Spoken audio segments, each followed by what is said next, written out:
Hi, everyone. I'm going to give you the Michael Woods preface here in that this is the information that being provided today could and probably will change at any time.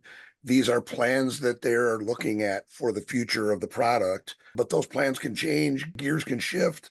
Definitely the direction they're going in is set, but some of the details may or may not change. So just wanted to preface that. We'll start out by going through what was delivered in 24.1, a few of the things. So there was some security agent communication enhancements. So today, your agents communicate to the application servers across an IP port. They communicate just TCP IP across the network to each other. Now there's an option for HTTPS communication, meaning that to the agent, the app server is a URL, into the app server, the agent is a URL, and that's the way they talk to each other. And it's using HTTPS, so you secure it with SSL certs. And a lot of the things that you're going to see presented today are setups for containerization. And so it'll start to make more sense why they're doing this.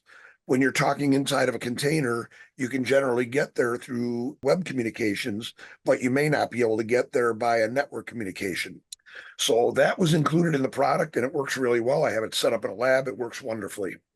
Enhanced security. So they added some security around the web UI, the web server, some more enhancements to EEM, and they delivered a little bit of user interface modernization. In anybody that's seen a demo of 24.1, or if you have it in your environment, a lot of the WCC pages are different than what they were from 11.3 and 12.0.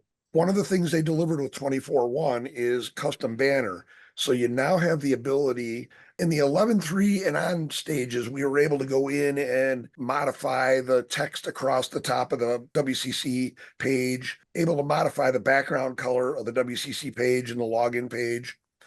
Now, but it was difficult to do. You had to go into cascading style sheets and change fonts and colors. You had to go into cache files for the Tomcat server and actually make physical changes in there of text. Now that's all changed. Through the configuration tab in the WCC, you can now put a company logo. You can label your WCC. So if you have development, production, QA, you can label those. You can change the background color now in the configuration tab very simply and easily. And they did that because some customers were using it. If you have a large environment and a lot of users, one of the ways the users can differentiate which environment they're in is on the background color when they log in.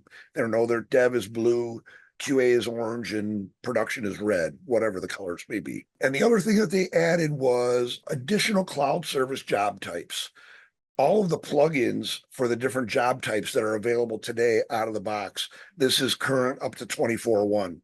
So you can see that they've added a lot of direct plugins where you don't have to script or use an adapter, but the job type will talk directly to these products.